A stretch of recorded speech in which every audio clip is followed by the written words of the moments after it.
Bonjour, au cours de cette vidéo, je vais vous expliquer les différents types de leurres, que ce soit les poissons nageurs, les leurres souples ou bien les cuillères et spinnerbait.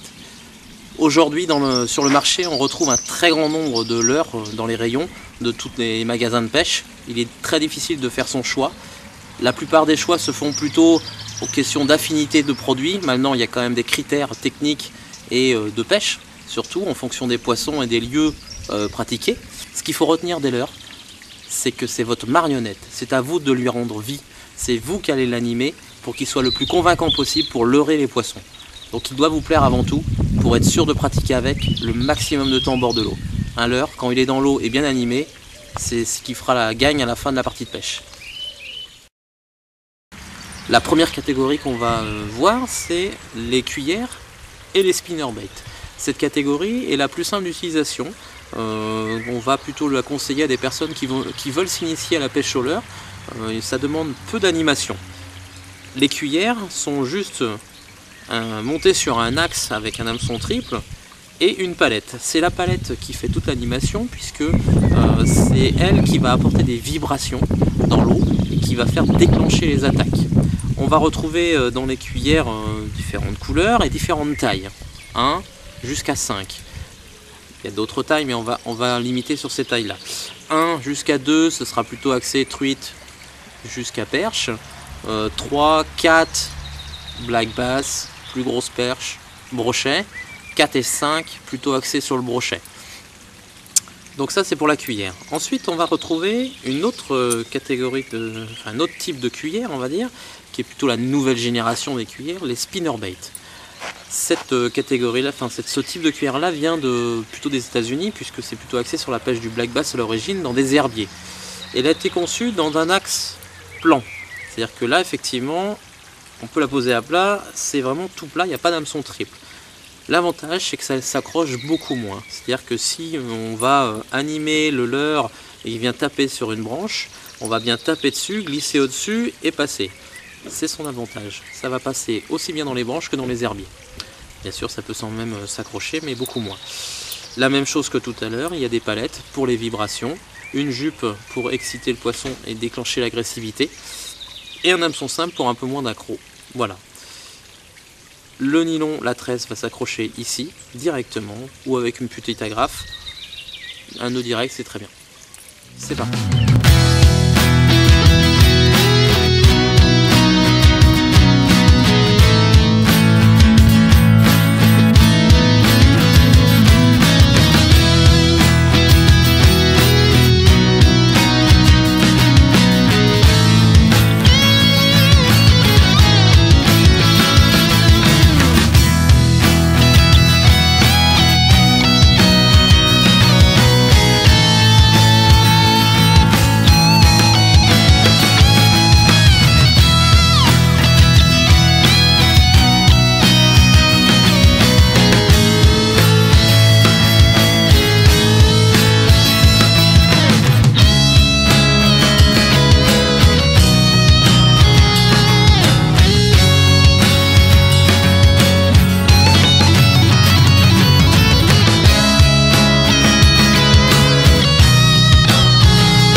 Deuxième catégorie, les poissons nageurs.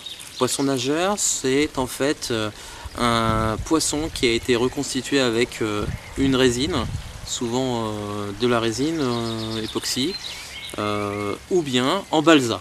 Il y a plusieurs marques qui travaillent encore avec le balsa ou d'autres types de bois qui sont façonnés et ensuite vernis et peints. Donc c'est bien le cas par exemple de celui-ci qui lui est en résine. C'est les leurres les plus complexes à réaliser puisque on va trouver une technologie aujourd'hui dans les rayons on va dire un concours à la technologie dans les leurres. Il y en a qui sont équipés de billes, alors plusieurs types de billes pour avoir justement une question de sonore, d'agressivité, de vibration aussi dans l'eau, un transfert de masse par lancer de plus ou moins loin, donc les billes se déplacent vers l'avant du leurre. Donc on va vraiment trouver des innovations dans les leurres. Donc effectivement il y a beaucoup de types de poissons nageurs, mais il y a aussi une technologie qui a été mise en place derrière et de la recherche. Donc il y a vraiment beaucoup de types de leurres. On va en trouver comme celui-ci en monobloc, on va en trouver comme celui-ci en articulé, donc ça va aider aussi à la nage, hein. On voit rien qu'à le bouger qui va nager beaucoup plus simplement et plus naturellement. Après le poisson nageur c'est un petit peu plus difficile pour le choix lors de la pêche. Pourquoi? En fait un poisson nageur se choisit en fonction de la profondeur où vous allez pêcher. Donc déjà ça veut dire que vous savez à peu près les profondeurs où vous allez pratiquer. À partir de là, il va falloir dans votre boîte être équipé de différents poissons nageurs, puisque eux sont paramétrés à profondeur de nage. Celui-ci descend à peu près 1m30, 1m50. Vous en avez d'autres qui descendent comme celui-ci à 50-60 cm. Donc ça c'est très bien. Celui-ci, lui va descendre beaucoup plus profond, 3-4 mètres. Et au contraire, vous en avez d'autres qui eux restent en surface, comme celui-ci, ça c'est un stick bait qui reste en surface, où on va retrouver une autre catégorie, celui-ci par exemple le popper, qui est également un leurre de surface. Tous ces poissons nageurs sont déterminés à une profondeur, on l'a dit tout à l'heure, donc c'est pas vous qui allez choisir leur profondeur, c'est à vous de déterminer là où vous allez le lancer. Comme on disait tout à l'heure, pour la nage du poisson nageur, c'est bien votre marionnette. Là, ça ressemble encore de plus en plus à un objet ressemblant à un poisson, donc on peut appeler ça vraiment une marionnette. Il va falloir l'animer. On ne va pas le lancer, ramener, on peut, hein, mais c'est moins efficace. Comme une cuillère, là, il va falloir l'animer, lui donner un maximum de vie. Donc effectivement, il va falloir lui donner des saccades, des accélérations, des ralentis, des arrêts, des redémarrages pour donner vie à votre poisson nageur. C'est là la difficulté aussi de la pêche au leurre, et c'est aussi son attrait quelque part. Un petit rappel, quand vous choisissez un leurre dans les rayons, on peut mélanger les leurres d'eau douce et leurres de mer, sauf qu'en eau douce, ils ne doivent pas avoir plus de 2 hameçons triples. Ça, 3 hameçons triples en eau douce, c'est interdit. Donc ceux qui en ont 3 sont logiquement prévus pour la mer. Par contre, ceux que vous trouvez dans le rayon mer avec 2 hameçons, vous pouvez les utiliser en eau douce, ou sinon vous en enlevez un, hein, c'est pas un problème.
Dernière catégorie, les leurres souples.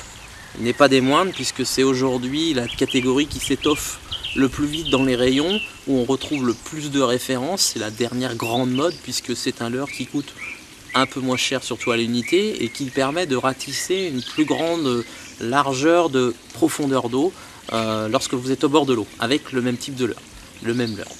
Donc on va retrouver quelques sortes de leurres souples, hein. Vous allez retrouver tout ce qui est shad.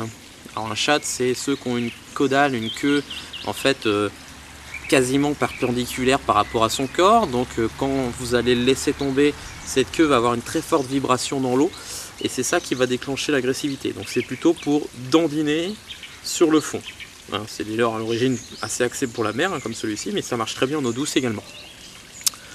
Celui-ci, dans les dernières générations, hein, qu'on entend beaucoup parler aussi, c'est la même chose, hein, c'est une caudale verticale qui lui est montée avec un hameçon en texan. Du coup, il est bien intégré dans le leurre pour éviter les accroches. On a tout ce qui est forme worm, donc verre. Donc là, on va monter ça avec plusieurs sortes de montage, soit avec une tête plombée, soit avec justement un hameçon texan si on veut le lancer dans les herbiers. C'est une catégorie des leurres souples. On va avoir des leurres articulés, hein, on va le voir tout à l'heure dans la vidéo. Donc ça a une très belle nage, hein, effectivement là on voit il a été un peu coupé celui-ci. Qu'on va pouvoir, pareil il est monté en texan, hein, ça va permettre de le lancer vraiment dans des zones très encombrées. Il y a même des lestes directement sur l'hameçon pour le plomber, des petites maslottes. Et puis on va retrouver des petits leurres, alors ce qu'on appelle vulgairement les fameux twists, hein, qu'on a connus il y a quelques années. On va retrouver des virgules un peu, hein, qui marchent très bien, qui ont des queues qui vont donner beaucoup de vibrations dans l'eau. Donc ça marche très très bien également pour le centre, surtout la perche aussi. On va retrouver aussi des tout petits leurres, alors des tout petits, celui-ci, qu'on peut utiliser sans tête plombée, par exemple en drop shot, on le verra aussi, où là on va le faire dandiner à la verticale, plutôt sous un bateau près d'un quai, ou bien pêcher. Alors là on est sur des pêches en finesse, hein, des pêches comme des perches ou même des brochets, pourquoi pas, mais avec des montages très légers, très fins. Ça peut être assez rigolo avec des tout petits leurres comme celui-ci.